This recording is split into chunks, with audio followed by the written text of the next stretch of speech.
예, 오늘 본문 우리 요한계시록 우리 21장 우리 1절부터 우리 5절 말씀을 중심으로 새 하늘과 새 땅이라는 제목으로 우리 함께 은혜를 나누었으면 좋겠습니다. 이제 요한계시록 이제 하이라이트죠.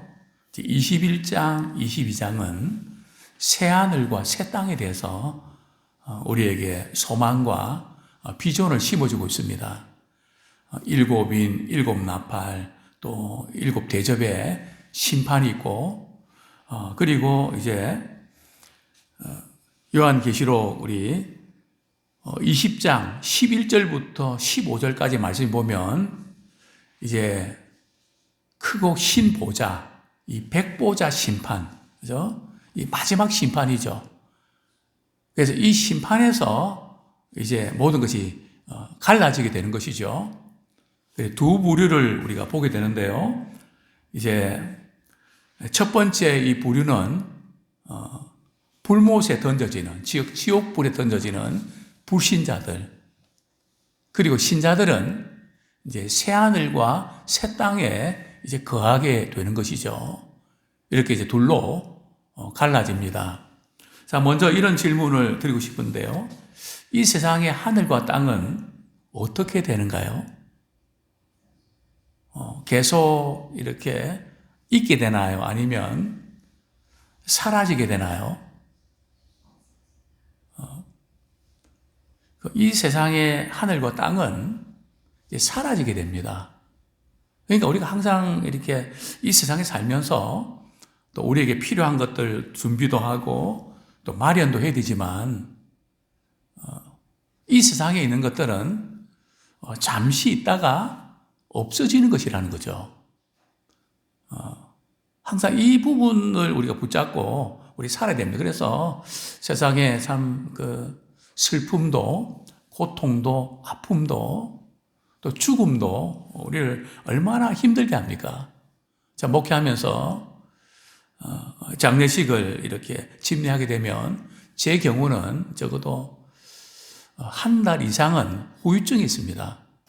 어떤 후유증인가 하면은 이별에 대한 슬픔이죠. 또 뿐만 아니라 한 달뿐만 아니라 이제 그 자리가 이렇게 늘 그 자리는 우리 어느 권사님이 앉았던 자리인데 또 어느 집사님이 앉았던 자리인데 우리가 부모님이 돌아가시면 사랑하는 분이 우리 곁을 떠나가면 그 자리에 대한 연상도 있고 기억도 있지 않습니까? 그래서 그게 늘 이렇게 기억이 나는 것 같습니다. 그리고 그분 장례식 때 있었던 일들, 또 병상에서 고통받았던 그 일들, 아주 그런 모든 것들이 다 제 머릿속에 입력이 되어 있잖아요. 또 아름다운 장면도 있고 슬픈 장면도 있고요. 여러 가지 많은 부분들이 있는데 분명한 것은 이 세상은 언젠가는 없어진다는 거죠. 우리가 그렇게 좋아하던 가구나 또 이렇게 우리가 이렇게 좋아하는 그 어떤 것들 대단한 것처럼 보여도 그저 사라진다. 그 다음에 새 하늘과 새 땅이 이제는 나타나게 되는데요. 이 새 하늘과 새 땅은 잠시 있다가 또 바뀌나요? 영원히 지속됩니다. 이 세상과 이 세상의 하늘과 땅은 잠시 있다가 이제는 없어지지만 새 하늘과 새 땅은 영원히 지속되는 것을 우리는 보게 됩니다.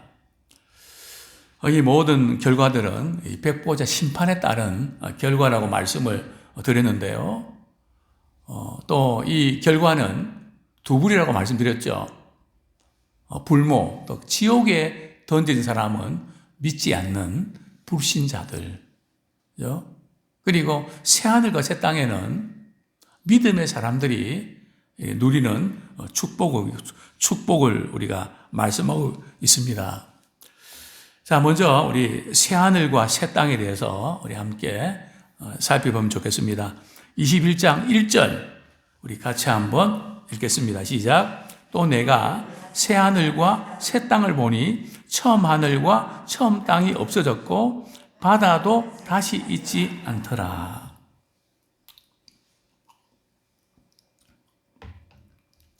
자, 이 새하늘과 새 땅, 신약에 나오는 모든 말씀은 말이죠. 구약의 그 예언이 성취된 것을 보게 되는데요. 먼저 우리 이사야서에서 새하늘과 새 땅에 대해서 묘사한 것을 몇 구절 살펴보겠습니다. 이사야 65장 17절부터 19절까지 같이 한번 읽겠습니다.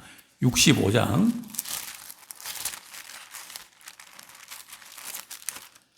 17절부터 우리 19절까지 시작. 보라, 내가 새하늘과 새 땅을 창조하나니 이전 것은 기억되거나 마음에 생각나지 아니할 것이라. 너희는 내가 창조한 것으로 말미암아 영원히 기뻐하며 즐거워할지니라. 보라, 내가 예루살렘을 즐거운 성으로 창조하며 그 백성을 기쁨으로 삼고 내가 예루살렘을 즐거워하며 나의 백성을 기뻐하리니 우는 소리와 부르짖는 소리가 그 가운데서 다시는 들리지 아니할 것이며. 우리 20절에서 우리 25절까지 또 같이 읽도록 하겠습니다. 시작.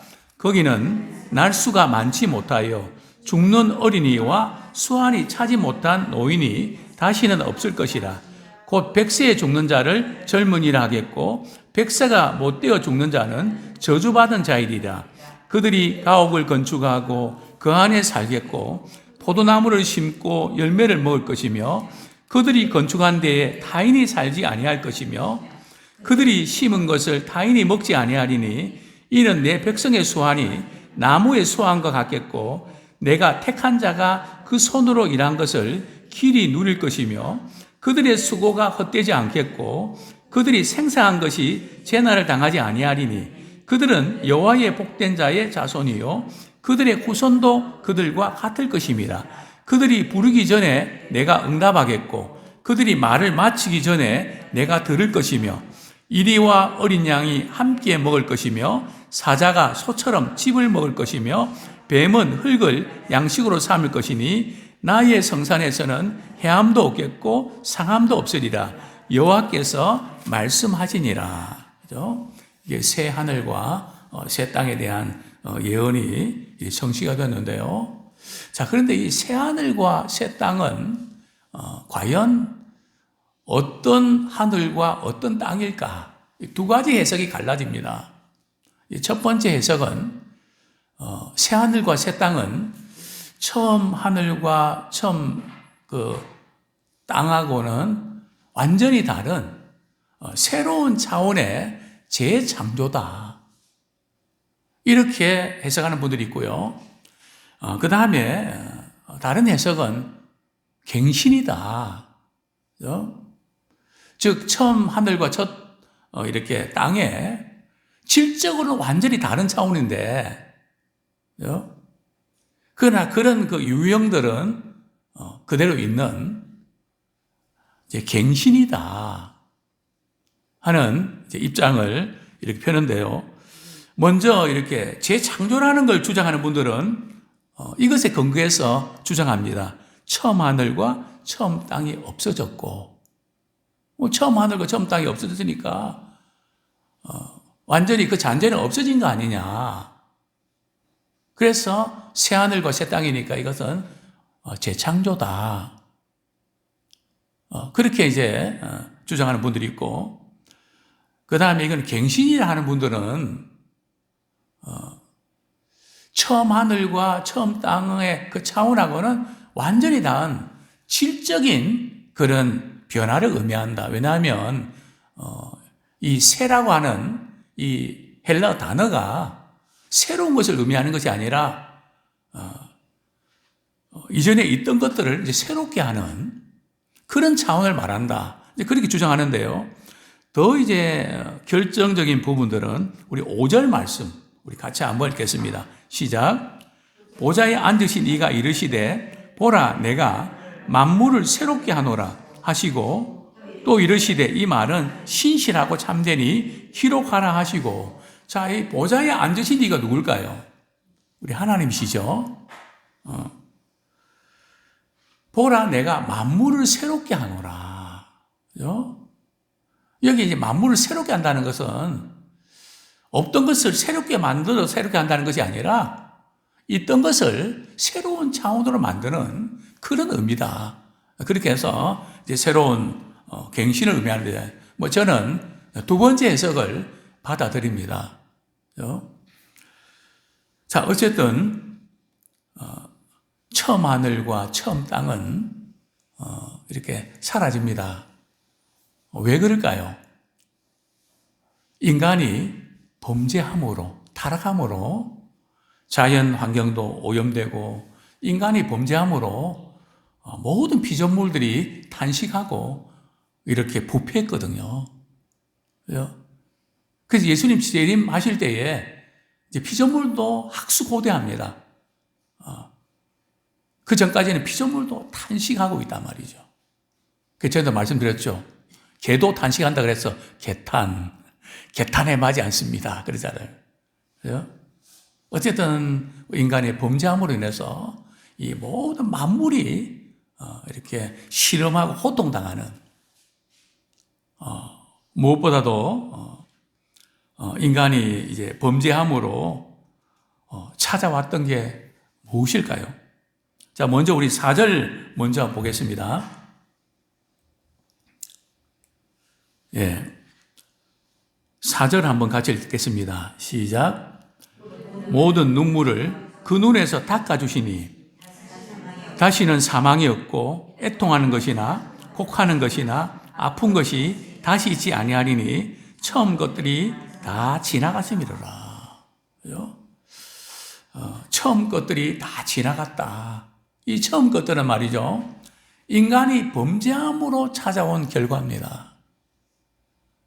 아담 하와가 말이죠, 에덴 동산에서 선악을 알게 하는 나무의 열매를 따먹지 않았더라면, 즉 범죄하지 않았더라면 이 세상에는 네 가지가 없었을 겁니다.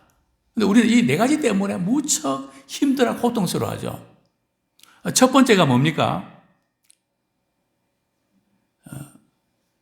사망, 이 죽음.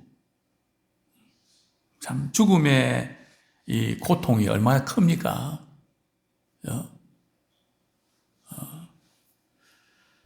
가까운 사람들이 우리 곁을 떠나갈 때에 이 사망이 찾아왔다는 것.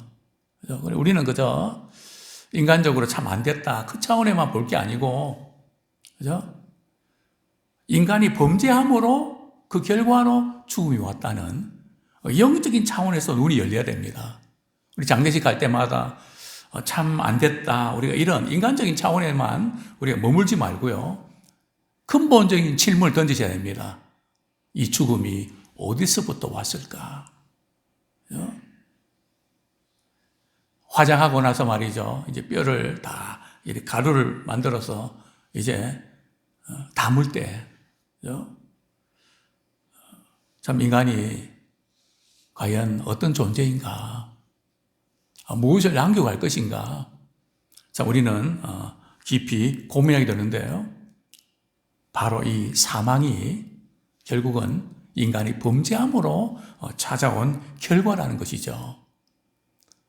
사망이 이르기 전까지 우리 이 세상에 사는 동안에 피할 수 없는 그런 아픔들이 있죠. 그죠? 그게 뭡니까? 바로 애통하는 것입니다. 즉 슬퍼하는 것. 참 이 세상에 슬픈 일이 많죠. 그죠? 또 나이가 들면 들수록 더 슬픈 일이 많죠. 그래서 또 우울증에 걸리기도 하고, 우울증에 이제 50대 남자들이 많이 걸리고 극단적인 선택을 많이 한다 그럽니다. 50대가 사실은 상당히 위험한 나이거든요. 참 여러 가지 슬픈 일들이 참 많습니다. 자녀에 관한 일들, 또 우리 건강에 관한 일들, 또 관계 때문에 오는 일들, 여러 가지 참 슬픈 일들이 참 많죠. 그래서 참 슬픈 일이 없으면 좋겠는데, 성경은 말씀하고 있습니다.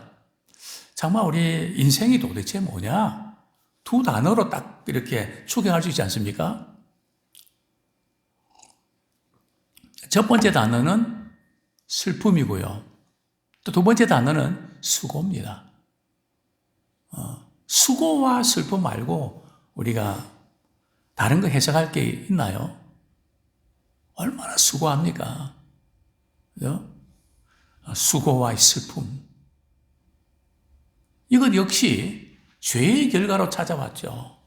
그렇게 안 살아도 되는데 인간이 범죄함으로 땅에 엉겅퀴가 생기고 그래서 땀 흘려 수고하지 않으면 안 되고 그죠?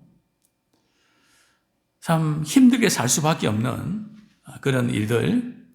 그 다음에 곡하는 것이나 애곡하는 그죠? 또 아픈 것. 나이가 들면 참 아픈 데가 많잖아요. 그죠? 아픈 데가 많은 분들은 그저 유일하게 빨리 죽고 싶다고 그 통증을 호소하는 그런 분들이 많이 있습니다. 너무 힘드니까요. 그 참 아프다는 거. 그게 없으면 참 좋겠는데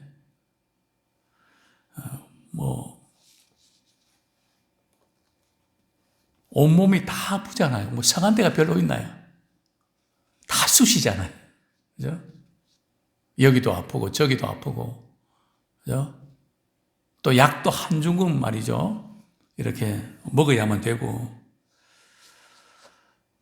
참 이런 것이 없는 세상이 있다면 얼마나 좋을까 참 많이 생각하는데 이 세상에는 없습니다.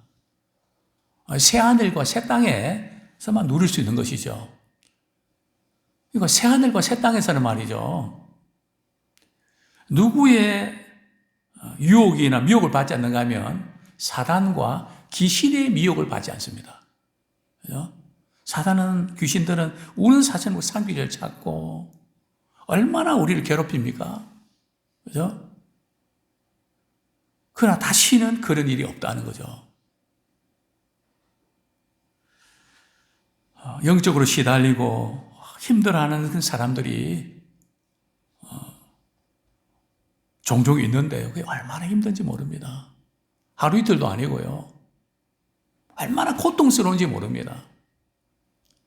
분명히 주님이 십자가에 승리하셨는데 우리가 믿음이 강해지면 별 문제가 안 되는데 약하면 늘 괴로움과 고통을 당한단 말이죠. 그러나 그 부분까지도 이제는 새하늘과 새 땅에서는 없죠. 그렇습니다. 자, 거룩한 성 새 예루살렘에 대해서 조금 더 우리 살펴보면 좋겠습니다. 2절 말씀 우리 같이 한번 읽겠습니다. 시작. 또 내가 보매 거룩한 성 새 예루살렘이 하나님께로부터 하늘에서 내려오니 그 준비한 것이 신부가 남편을 위하여 단장한 것 같더라. 자, 그런데 21장 1절에 보면 말이에요. 하반절에 보면 바다도 다시 있지 않더라.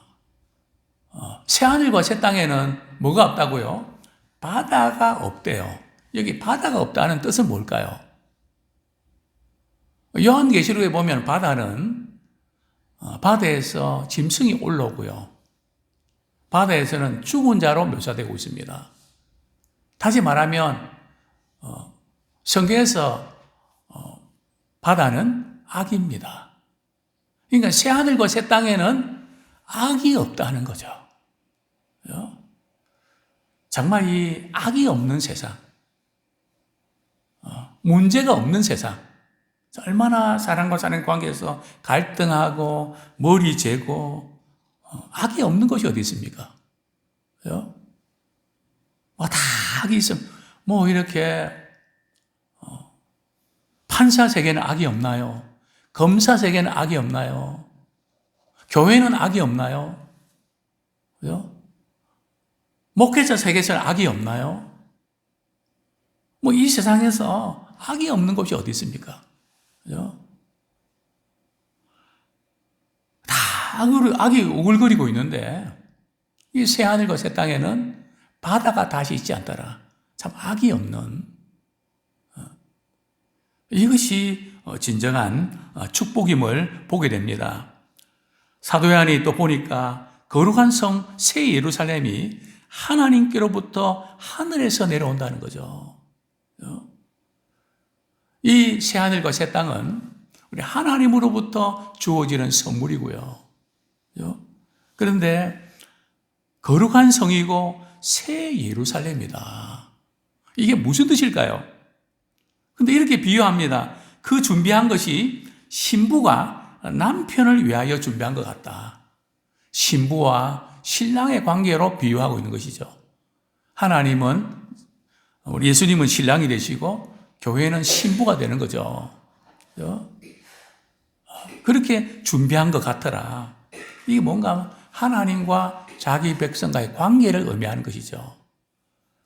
새하늘과 새 땅에서 가장 중요한 것이 뭔가 하면, 어떤 분들은 천국에 갔다 왔는데 검은 보석이 많고 그런 눈에 보이는 어떤 그런 것들로 이렇게 많이 묘사하고 그렇게 하는 경우가 많은데, 진정한 축복은 말이죠, 그런 물질인 것이 아니고 하나님과 함께하는 그 자체가 복입니다. 그걸 아셔야 돼요. 성경에서 형통, 또 복은 말이죠, 하나님이 함께 하시는 겁니다. 하나님 이 땅에 교회를 주신 것도 말이죠, 말씀과 또 예배를 통해서 우리 하나님과 함께하는 그 복을 누리는 것이 천국의 맛을 우리가 보는 것이죠.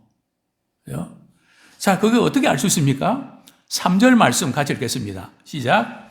내가 들으니 보좌에서 큰 음성이 나서 이르되 보라, 하나님의 장막이 사람들과 함께 있으며 하나님이 그들과 함께 계시리니 그들은 하나님의 백성이 되고 하나님은 친히 그들과 함께 계셔서. 그죠? 이스라엘 백성들이 이제 광야에서 성막을 지었죠. 성막은 어떤 곳입니까? 하나님이 함께 계시는 곳. 또 그 이후에 성전, 또 교회는요, 하나님이 함께 계시는 곳. 그죠? 그것이 교회고 하나님의 전이잖아요. 오늘 본문에 보면 계속 반복되는 단어가 함께입니다. 그죠? 함께.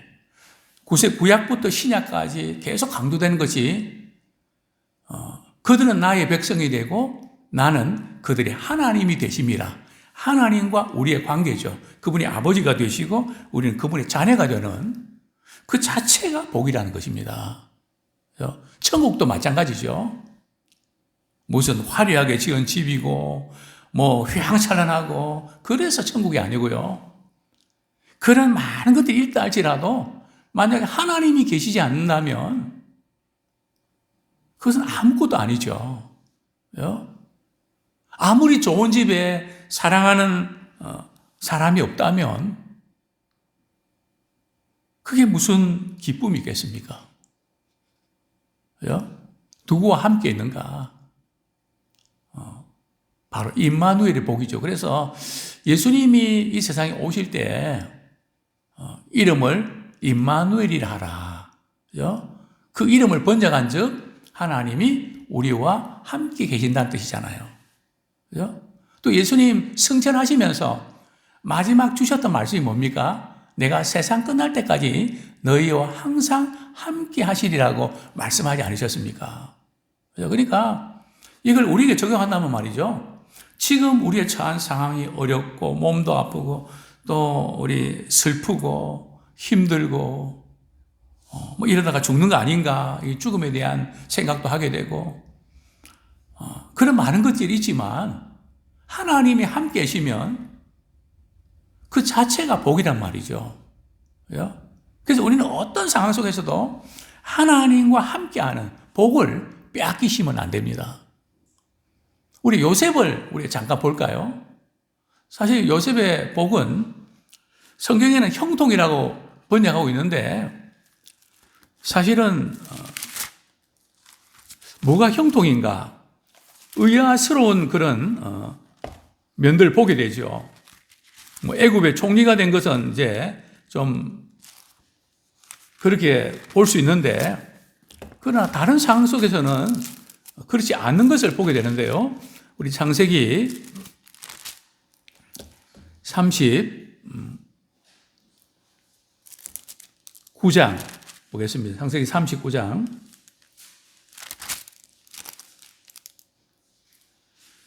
1절, 2절 같이 한번 1절부터 3절까지 같이 읽겠습니다. 시작.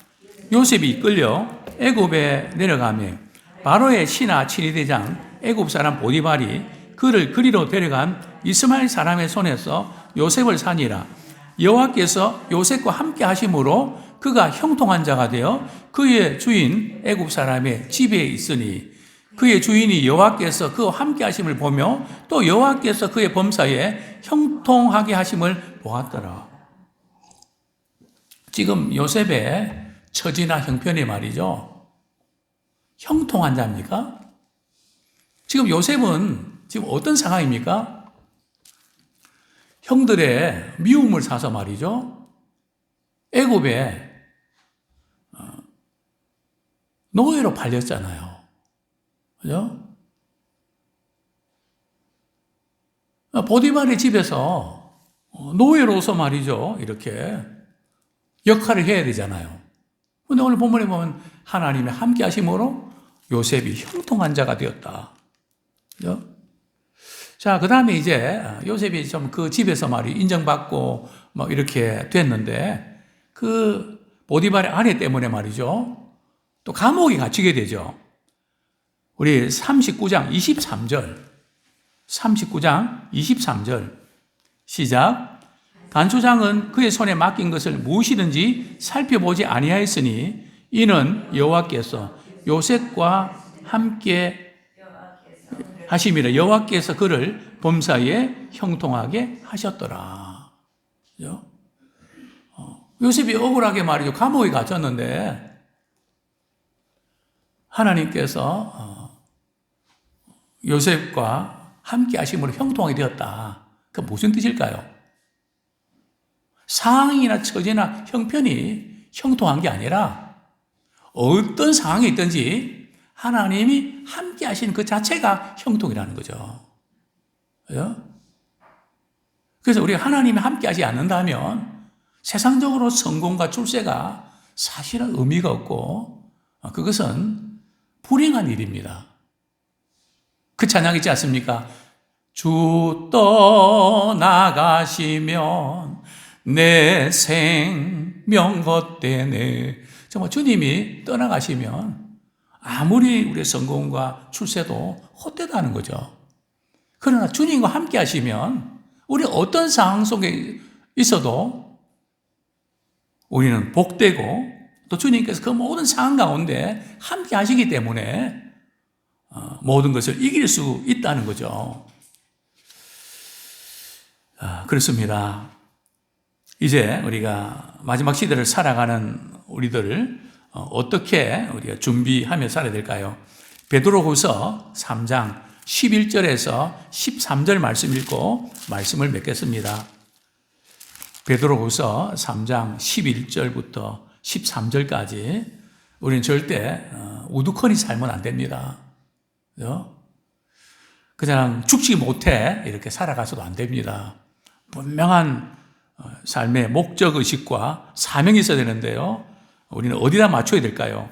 11절부터 13절까지 시작. 이 모든 것이 이렇게 풀어지리니 너희가 어떤 사람이 되어야 마땅하냐? 거룩한 행실과 경건함으로 하나님의 날이 임하기를 바라보고 간절히 사모하라. 그날에 하늘이 불에 타서 풀어지고 물질이 뜨거운 불에 녹아지려니와 우리는 그의 약속대로 의가 있는 곳인 새하늘과 새 땅을 바라보도다.